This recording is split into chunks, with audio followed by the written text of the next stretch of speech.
రకరకాల కిక్స్, రకరకాల పంచ్లు, పరుగున వస్తూ గాల్లో ఎగిరే ప్రత్యర్థిపై దాడి చేసే విన్యాసాలు ఇవన్నీ చేస్తున్నది బాలికలే. తైక్వాండో మార్షల్ ఆర్ట్స్ లో బాలికలు రాణిస్తున్నారు. క్రీడా సర్టిఫికెట్లు విద్యార్థుల చదువుకి ఎంతో ఉపయోగపడుతున్నాయి.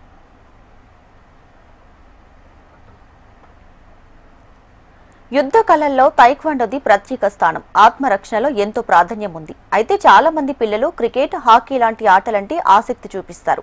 కానీ యుద్ధ కళలపై మక్కువ చూపే వాళ్లను వేల మీద లెక్క పెట్టవచ్చు. శ్రీకాకుళం జిల్లా టెక్కలికి చెందిన పులిబంద జాస్విక ఇదే కోవకు చెందుతుంది. పిన్న వయసులోనే తైక్వాండోలో శిక్షణ పొందింది. 2025లో నీట్లో ఏపీకి మొత్తం 11 సీట్లు స్పోర్ట్స్ కోటాలో కేటాయించారు. టెక్కలికి చెందిన పులిబంద జాస్విక మొదటి ప్రయత్నంలోనే మెడికల్ సీటుని స్పోర్ట్స్ కోటాలో కైవసం చేసుకుంది. జాస్విక 5వ తరగతి నుండి టెక్కలి టైక్వాండో కోచు నర్సీపురం శేఖర్ వద్ద కఠోర శిక్షణ పొందింది. ఎన్నో రాష్ట్ర, జాతీయ స్థాయి పోటీలో విజయాన్ని సాధించింది. ఎప్పుడైతే ఈ స్పోర్ట్స్ కోటా వల్ల నాకు ఈ టైక్వాండో గేమ్ వల్ల నాకు ఎంబీబీఎస్ మెడికల్ కాలేజ్ రావడము, అందరూ మాక్సిమం ఇప్పుడు నన్ను చాలా అలా చూసిన వాళ్ళందరూ ఒక రేంజ్ లో ఇప్పుడు చూస్తున్నారు. అంటే ఒక స్టేజ్ లో తీసుకొని వెళ్ళాను కదా అని. మా పేరెంట్స్ కూడాను ఇప్పుడు బయట అనేవారు, ఎందుకు మీ పాపను ఎందుకు అయినా బయటకు పంపిస్తున్నారు, చక్కగా తనకి ఏదో స్టడీస్ లోనా దేంట్లోనో పెట్టుకోవచ్చు కదా, ఎందుకు గేమ్స్ ఎందుకు, అసలు వేస్ట్, ఆడపిల్లలు గేమ్స్ వేస్ట్ అని అన్నారు కదా. కానీ ఇప్పుడు అదే అలా అన్నోలే నాకు ఇప్పుడు బయట ఎక్కడ కనిపించినా కూడా ఒక స్పోర్ట్స్ అమ్మాయిరా అని, ఒక స్పోర్ట్స్ కోటాలను వచ్చింది, మెడికల్ కాలేజ్ వచ్చింది అని ఆ స్టేజ్ లోకి ఇప్పుడు తీసుకుని వెళ్ళారు. నాకు చాలా అంటే చాలా ప్రౌడ్ గానే అనిపిస్తుంది. నాతో పాటు మా పేరెంట్స్, మా సార్ ఇక్కడ చాలా నాకు చిన్నప్పటి నుంచి చెప్తున్నాను సార్, 5th క్లాస్ నుండి అంటే అక్కడే సారే మొత్తం అంతా నన్ను ఇంట్లో ఎంత సపోర్ట్ చేసేవారో మా సార్ కూడాను నన్ను చాలా సపోర్ట్ చేసేవారు. నేను ఇక్కడ తైక్వాండోలో గత 6 సంవత్సరాలుగా ప్రాక్టీస్ చేస్తున్నాను. నా స్నేహితురాలైన జాష్క ఎంబీబీఎస్ స్పోర్ట్స్ కోటాలో సీట్ కూడా నాకు చాలా ఆనందంగా ఉంది. ఎందుకంటే ప్రతి ఒక్కరు మ్యాక్సిమం మా కోచ్ మాకు చాలా సపోర్ట్ చేస్తారు, వాళ్ళ పేరెంట్స్ చాలా సపోర్ట్ చేస్తారు. బయట వ్యక్తులు ఎవరైనా మమ్మల్ని ఎప్పుడు మ్యాక్సిమం డిస్కరేజ్ చేసే వాళ్ళు చాలా ఎక్కువ మంది ఉన్నారు.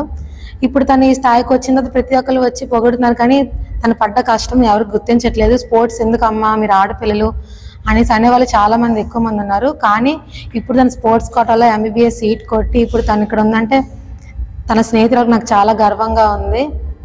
ప్రతి ఒక్కరు వాళ్ళ పిల్లల్ని సపోర్ట్ చేయాలి. స్పోర్ట్స్ ఎందుకు అన్న మాట రాకూడదు. ఎందుకంటే ఎడ్యుకేషన్ అంత ఇంపార్టెంట్, స్పోర్ట్స్ కూడా అంత ఇంపార్టెంట్. అందులో కూడా తైక్వాండో అనేది మా మదర్ గేము.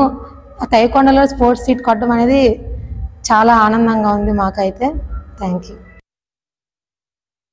మొట్టమొదటిసారి మహిళా క్రీడాకారునికి తన క్రీడల పట్ల ఒక గౌరవంగా స్పోర్ట్స్ కోటాలో ఎంబీబీఎస్ సీట్ రావడం అంటే నిజంగా ఈ అమ్మాయికి కోచింగ్ ఇచ్చినందుకు, జాష్కాకి కోచింగ్ ఇచ్చినందుకు నేను చాలా గర్వపడుతున్నాను.